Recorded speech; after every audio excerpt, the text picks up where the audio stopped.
Okay, hey guys, welcome back to Rishongile's channel, and we are still busy with my journey to greatness.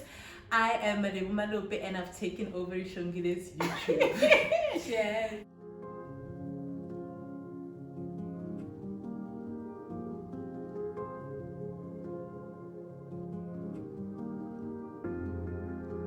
As you've all seen, Rishongile has interviewed all of us throughout her season, and I thought it would be wonderful if we actually get to know her and her journey to greatness. I personally think that Risha is doing very well. She's very inspirational, guys, and the most ambitious person I've ever seen. Oh wow. If you follow if you follow Risha, or actually if you have her on WhatsApp, you'll actually see all the other things that she does except for her day-to-day job. So Risha, can you tell us about yourself? Hey guys, I missed you.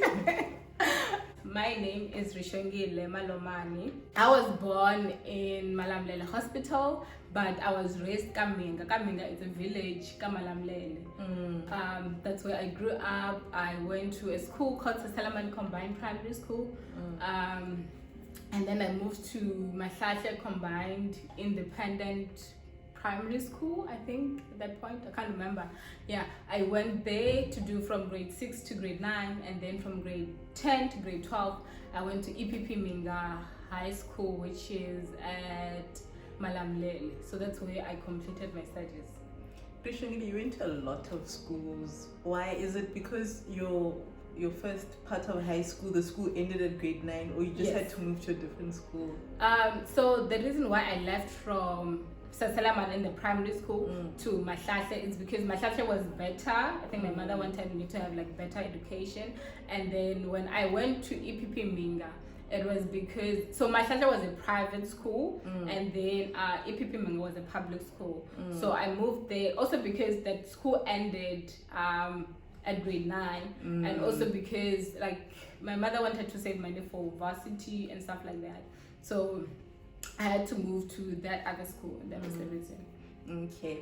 And I want to start at the beginning before we get into education stuff. But then, your name is Rishongile, right? Yes. And for people who don't know Chisonga, what does Rishongile mean? Rishongile means it is beautiful. Is it? So you are a beautiful addition to your family.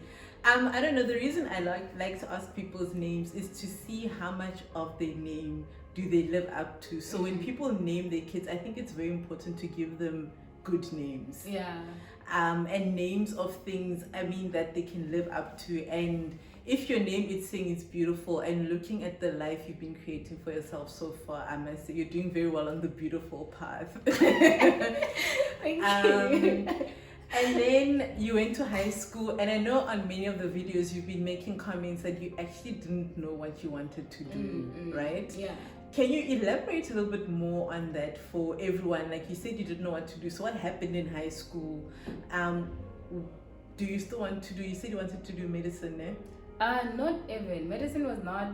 I didn't think I would be good enough for medicine until now. Now I feel like if I want to do medicine, I can go do it. But in high school, that was like, how can you even dream of medicine? You know, the school that I grew up, I went to was,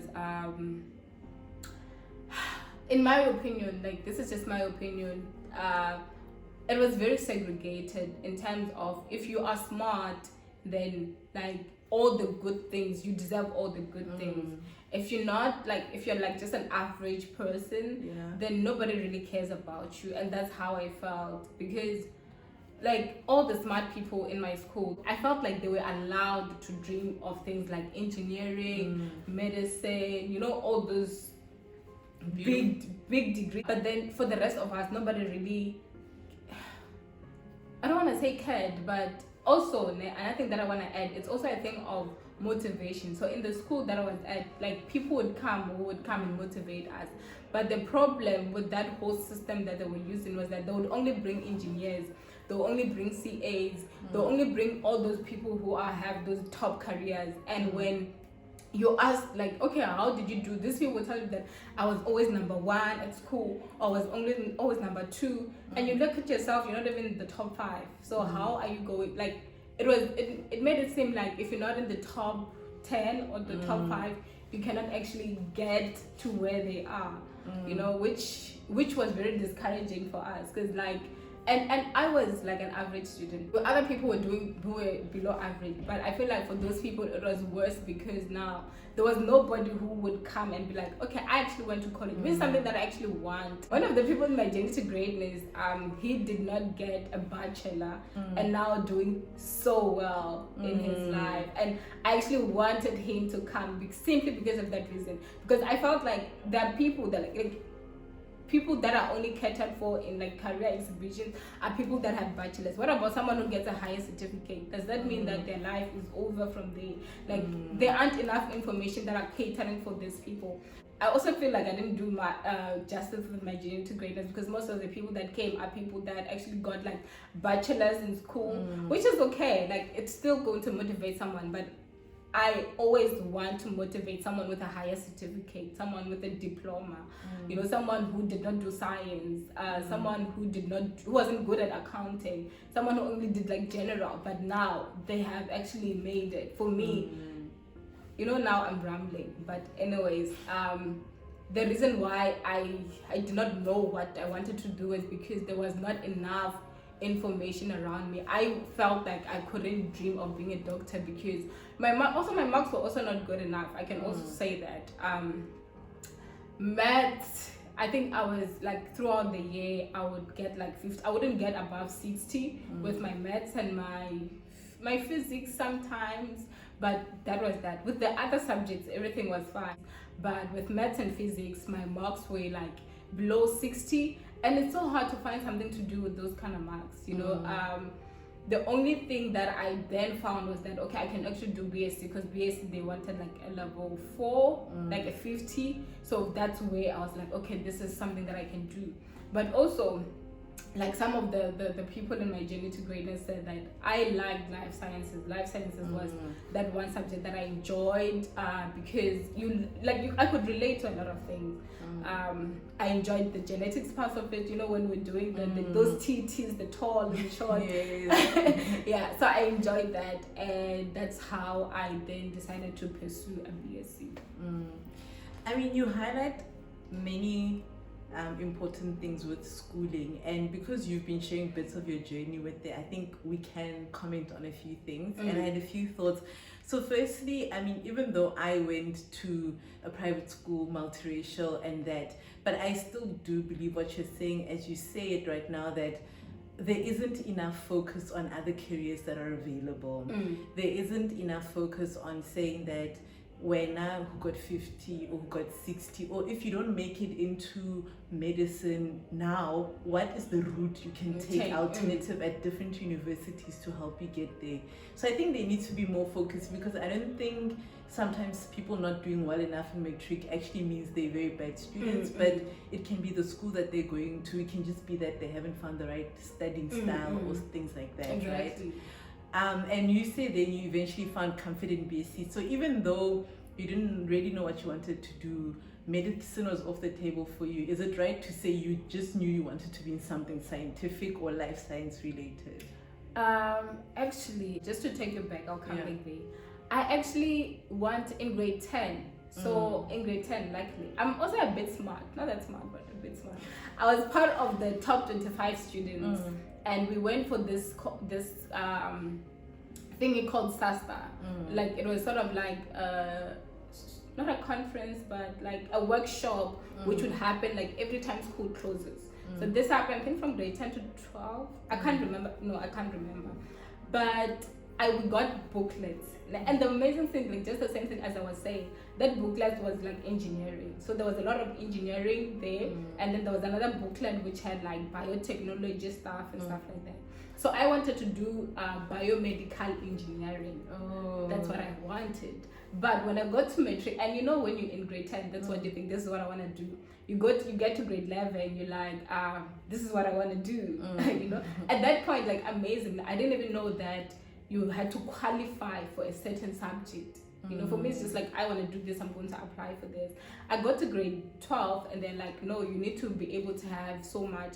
I went to Verts for a career guidance thing, and they were like, you need to have an APS of like 49 or something like that. I was just like, I need to get straight sevens for me to do biomedical engineering. Not possible. So that's the reason why I did not know what to do, because in April, that's when I realized that my dream of becoming a biomedical engineer might not be possible. I need to find something else. And you see, it's still biomedical. So that's when I went to like BSc. It's not just, you didn't move straight from not knowing, you actually sort of had an idea, but that dream was sort of taken away. I did realize that I fitted into something life science related. But also to add on to that, like my matric year was very confusing, guys. I think in that there's just been a lot of confusion, because then I met this lady who was like, no, you should. When I told her, like, she asked me, like, I was friends with her little brother, and she asked me, like, what do you want to do? And I was like, oh, actually, I want to do a BSc in medical science. And she was like, no, don't do medical science, because you're not going to get a job. Like that degree, like it's a, what do they call it again? An academic degree or Academic, yes. Yeah. So like, I think you should do something more in health science. And I was just like, I think this was around August when she told me this. I was stressed. I was so stressed. I had asked my mother for money to apply at different universities. I was applying for different things. And now this lady in August, for all the things that I've applied on, she tells me that I shouldn't apply for that. She's like, you should do something in like health science, like check pharmacy. I was like, you know what? Okay, let's check pharmacy. I checked pharmacy in South Africa, and I realized that most institutions close in June. So yes. So now it's August. So now it's August, and I got to Rhodes University. I got to Rhodes University. They were closing, I think September, October. I applied at Rhodes University. They gave me the student number and all that, and the conditional acceptance was like, yes. From August in 2012, I was going to Rhodes University to do pharmacy. That's what happened. And now we get our results, metric result. We got our metric result. I remember I did so well in metric. According to me, it was the best of the entire metric year. I got like 4 distinctions, and then I got like B's like with the other ones, and I was so happy. And then when I went to so now I was going to go to Rhodes University.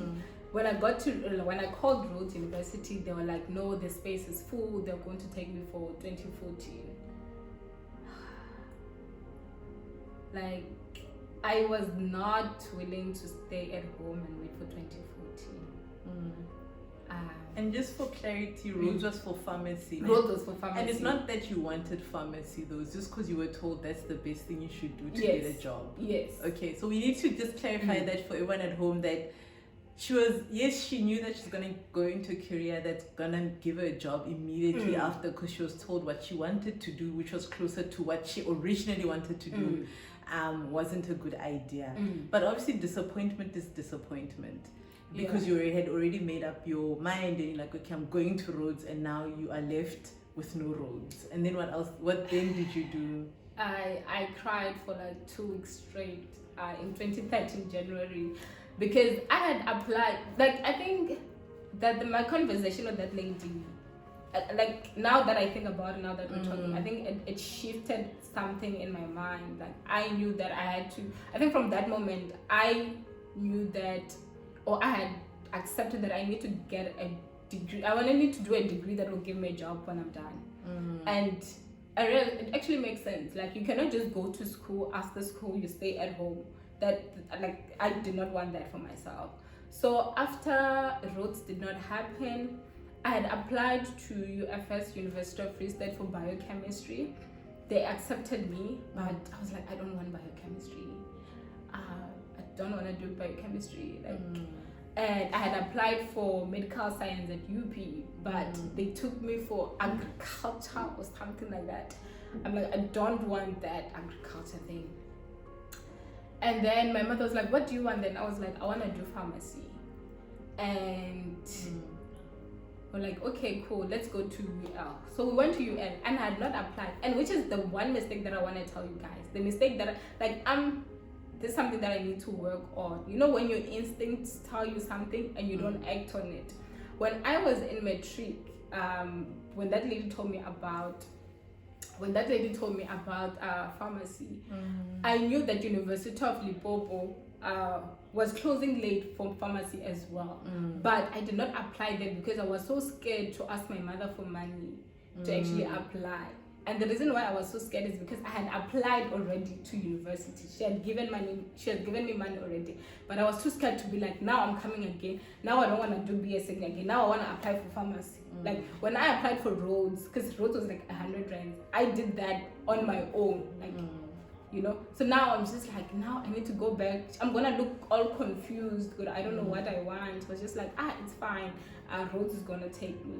So then now we went to TAF, and I was so blessed that I had a lady, I call her my grandmother. She actually helped me. Like I stayed in her house for like 3 days. My whole application thing took me 3 days. Then I remember they were like, pharmacy is full, you can't get into pharmacy. So there are 2 spaces left now. There's optometry and there is medical science. Which one would you want? When I thought of optometry, I thought of like all those prisms and how I don't want to do that. They traumatized. I was like, you know what? I had applied for medical science at UP. I actually wanted medical science. Let me do medical science. So that's how I actually got into medical science.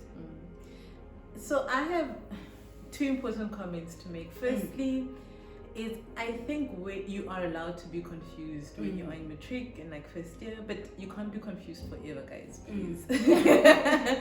But obviously when you are applying for university, or if you're helping your siblings or whoever to apply for university, it is a very confusing journey for them. And in addition to what you said of listening to your instinct, I think the most important thing is don't undervalue other universities. So don't say I only want to go to UP, VET or UCT, I'm not going to apply to other universities, because remember the competition is tight anyway. And with the number of people that pass every year with bachelors, they keep increasing, right? So you have to ensure that you actually apply even as a backup plan. And it must also be a good backup plan. Like if you know you want to do medicine, you can apply but you can also apply for medical science at UP, medical science at TEF, you know, or biomedical science wherever, some other places, biomedical sciences. But that's just an example, but this applies across the board for whether you want to do accounting and that. But what you were saying now, that you actually went all the way around to actually come back to the same spot.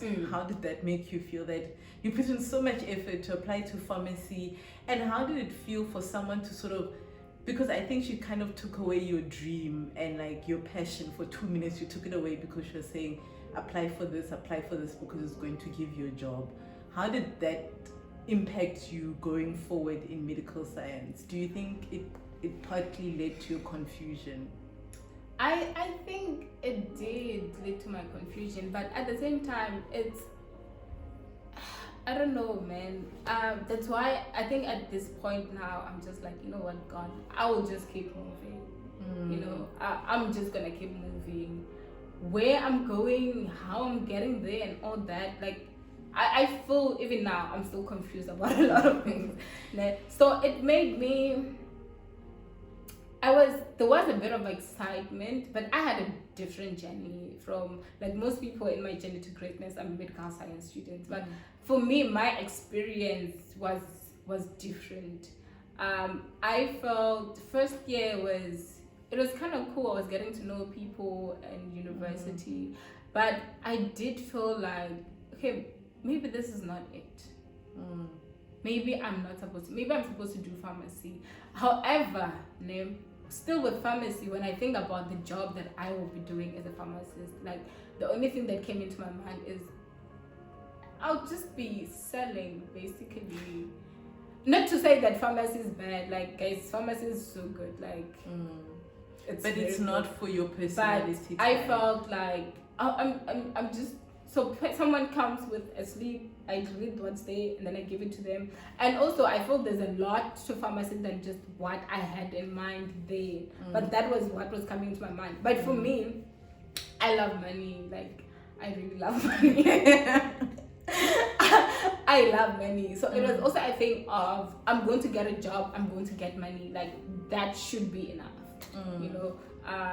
So I went through the journey of medical science. I remember second year, a lot of people were talking about changing. A friend of mine, actually, I was actually with him here in Cape Town the other day, and he was applying for a pharmacy post, and they were like, the post that he was applying for was about 600 or 700,000 rands per annum. I was just like, I should have went to pharmacy. But there are people that who changed. I did not change because I think I had fear. Things were going well in medical science for me. And I did not want to. And also another thing was that there were other people that I actually matriculated with who actually maybe they went to these big universities and they got excluded or they failed or anything like that. And I was not like, medical science is actually going so well for me.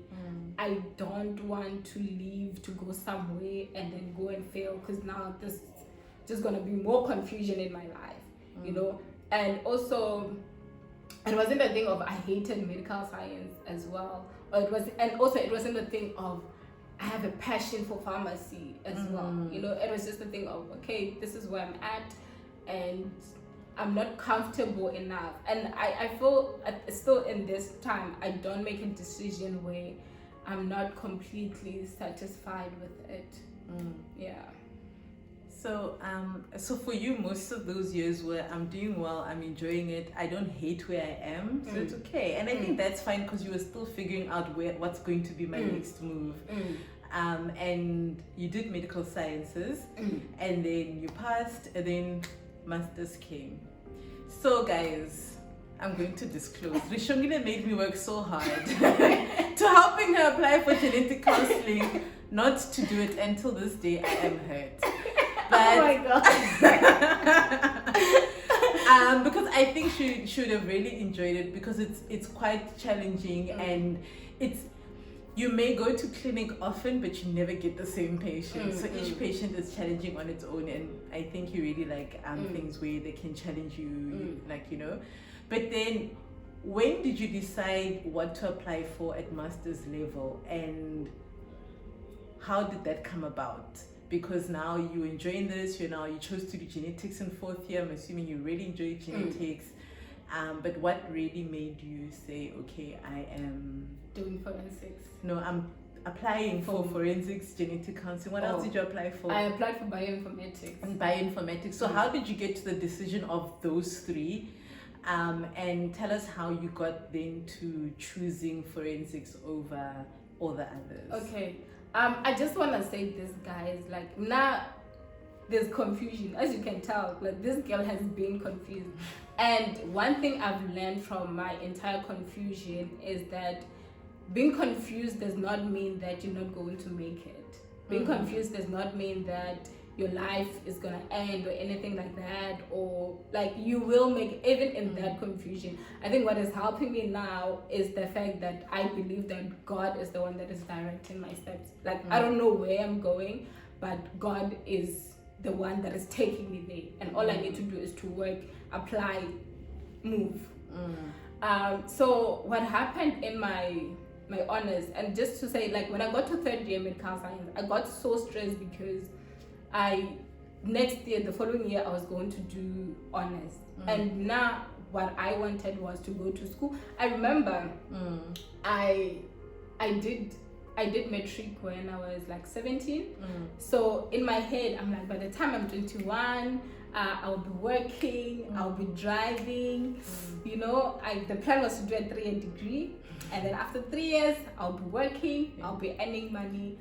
Can I just comment? The things that you were thinking of doing were never 3 years to begin.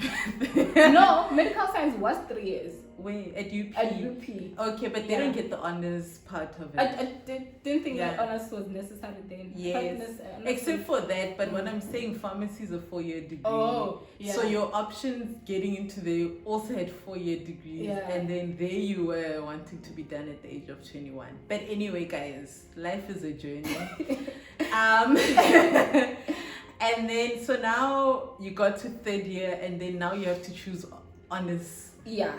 Major, and you're like, And I love genetics, guys. Like, genetics is like the subject for me.